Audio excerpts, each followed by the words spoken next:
No existe forma universal de disfrutar un videojuego. Cada jugador encuentra la forma de divertirse.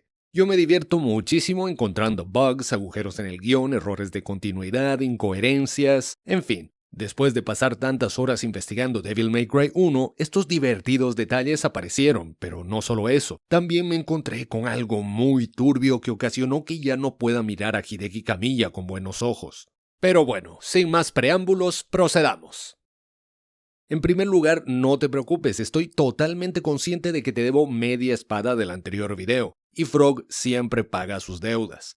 Esa media espada viene pronto, y con pronto me refiero a ahora mismo. Veamos de nuevo la intro. La espada de Dante, la octava espada, está cubriendo los encantos de la dama del póster. Y aquí me dirás, oye, pero eso no es media espada, es una espada entera. Y yo te diré, en realidad es una espada algo así como intermitente. Mira. Nuestro héroe toma su arma y parece que los encantos de la dama quedarán completamente expuestos, pero luego apreciamos que están cubiertos por estrellas. Bien jugado, Hideki Kamiya, me tomaste el pelo. Es lo que hubiese dicho si no hubieses cometido un garrafal error. Cuando Trish bajó de la moto, ya vimos el póster y la espada no estaba ahí. 0 espadas, 1 espada. Promedio, 0,5 espadas, media espada. La deuda ha sido pagada.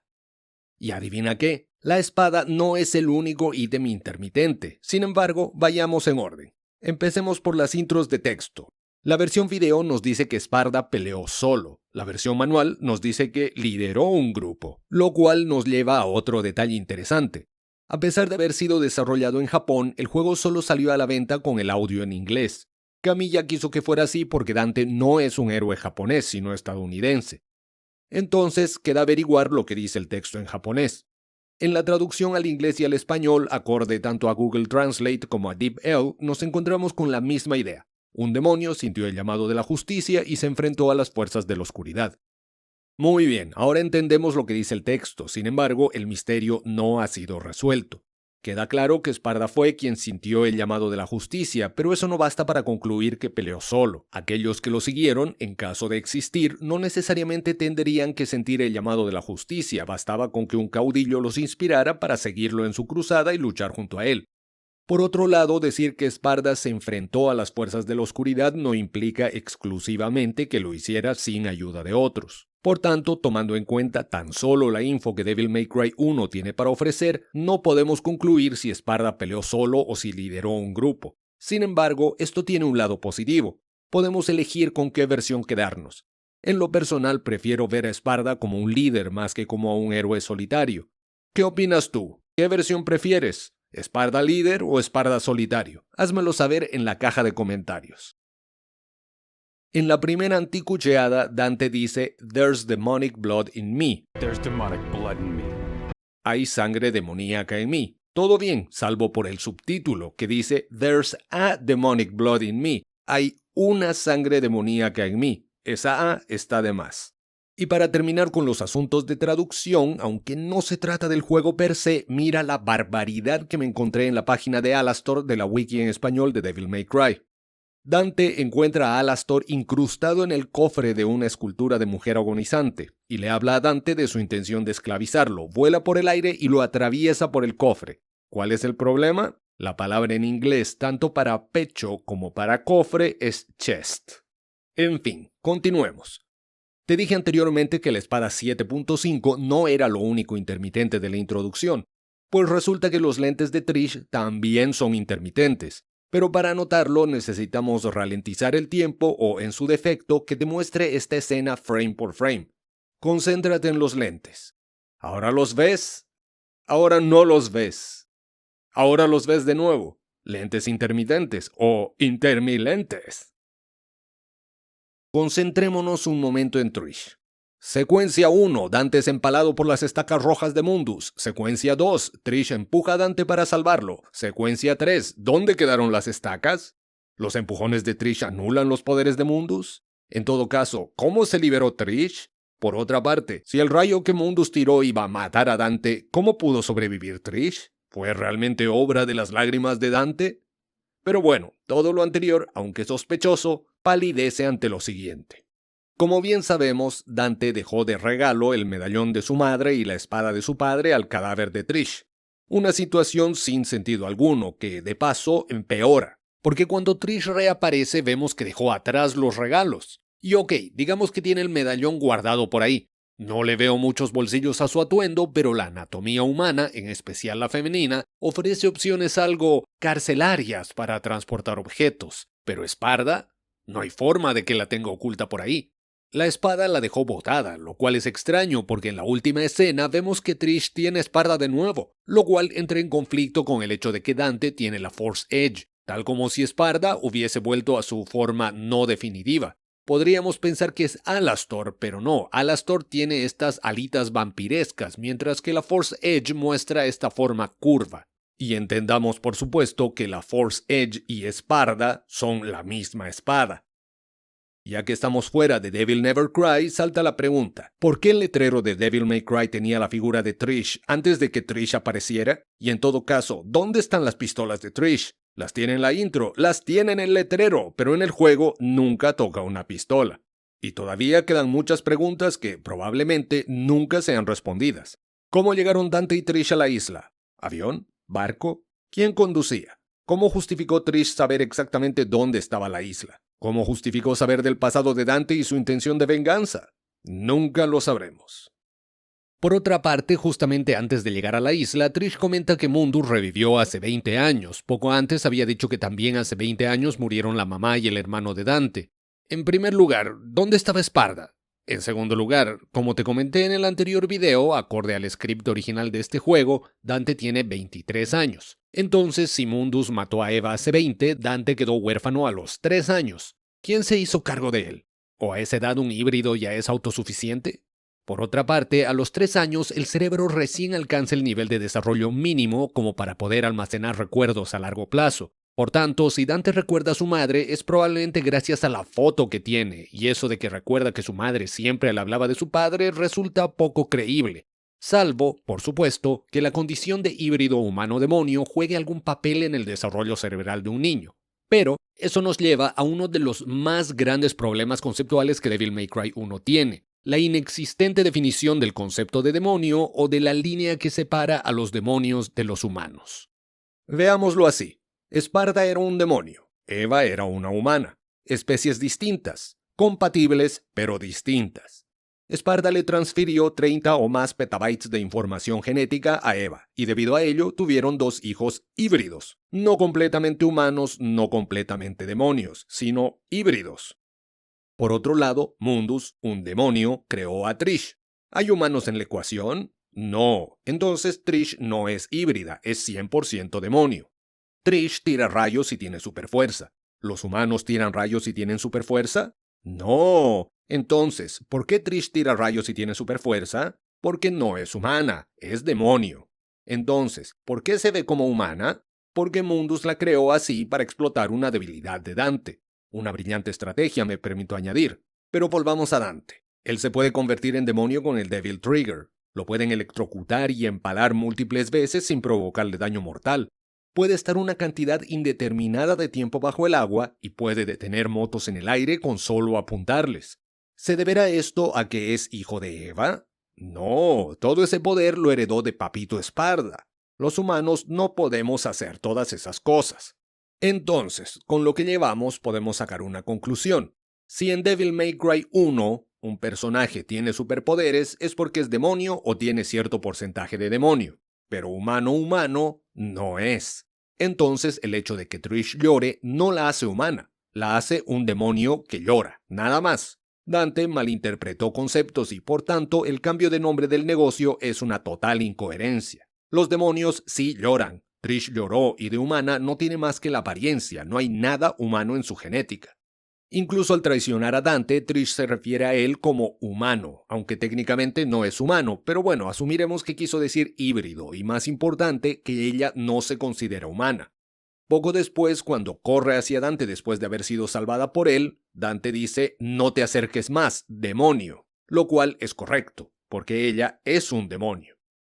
Cerca al final, Dante le dice a Trish: "Y nosotros los humanos nunca nos rendimos, ¿estás lista?". Pero ni él ni ella son humanos, entre ambos apenas suman medio humano.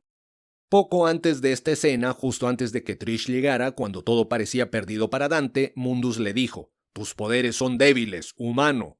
Ni siquiera semi-humano, sino humano. Sin embargo, en este caso particular, siendo Mundus el mero mero de los demonios, podríamos suponer que es una especie de supremacista demonio y empleó el término humano peyorativamente. Pero repito, podríamos suponer, en realidad el juego no da evidencia de ello. Este error conceptual se extiende hasta Beautiful Joe. Casi al final del modo de juego con Dante, Trish dice lo siguiente: «Es como nos recuperamos de esos errores lo que nos hace humanos».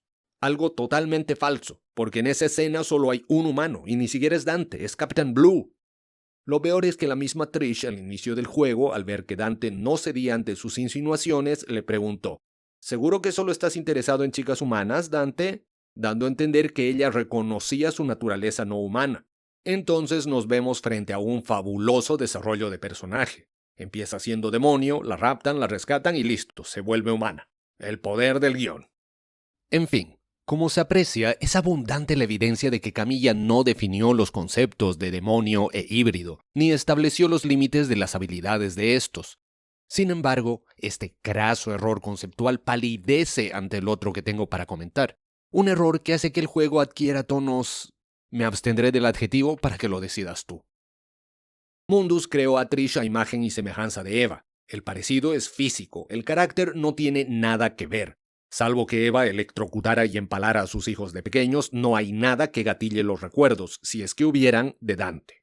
Recordemos que, acorde al guión y a la aritmética, Dante perdió a su madre a los 3 años. Muy bien, analicemos qué métodos narrativos se emplean en Devil May Cry 1 para recordarnos que Trish se parece a Eva. En primer lugar, cuando Trish se saca los intermitentes, Dante queda sorprendidísimo e inmediatamente se nos muestra en primer plano la foto de Eva. Hago un paréntesis para resaltar el inmenso valor de esta foto, porque es gracias a ella y no a su memoria que Dante recuerda cómo se ve su madre. La siguiente instancia es totalmente evidente. Dante dice de manera textual que Trish se parece a su madre. Aquí no hay dónde perderse. Un detalle que solo se puede conocer al poseer o investigar la OST es el siguiente. Primero te haré escuchar un fragmento de una canción.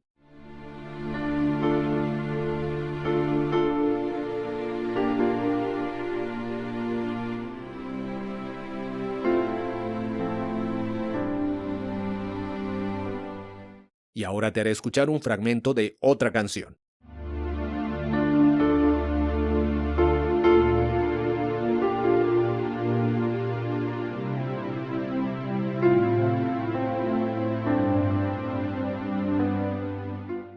Muy parecidas, ¿verdad? Pues déjame decirte que la primera canción es el tema de Eva, y la segunda, como probablemente ya dedujiste, es la de Trish. Eva y Trish se parecen, sus canciones son tan parecidas como ellas, y comparten leitmotiv, pero eso no es todo lo que la OST tiene para revelar. Podemos encontrar una canción que se llama Mother's Voice, Trish Appears, voz de la madre, Trish aparece, lo cual nos recuerda que justo después de que Dante escuchara la voz de su madre, Trish apareció. Y bueno, resulta que ambas mujeres también comparten actriz de voz.